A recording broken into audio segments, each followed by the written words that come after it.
How to fix lock screen hacks to save battery in iPhone 16e. So let's start the video. First of all, swipe down to your notification center and press and hold on your screen. Now click on customize and then click on lock screen. Now remove all the widgets you add on your lock screen. Now click on minus and remove the widgets.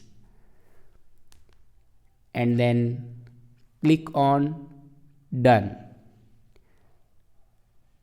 Now add a simple wallpaper on your lock screen and then clear all the widgets and then click on done. So this is the way to lock screen hacks to save battery in iPhone 16e. I hope this video is helpful for you. Thanks for watching.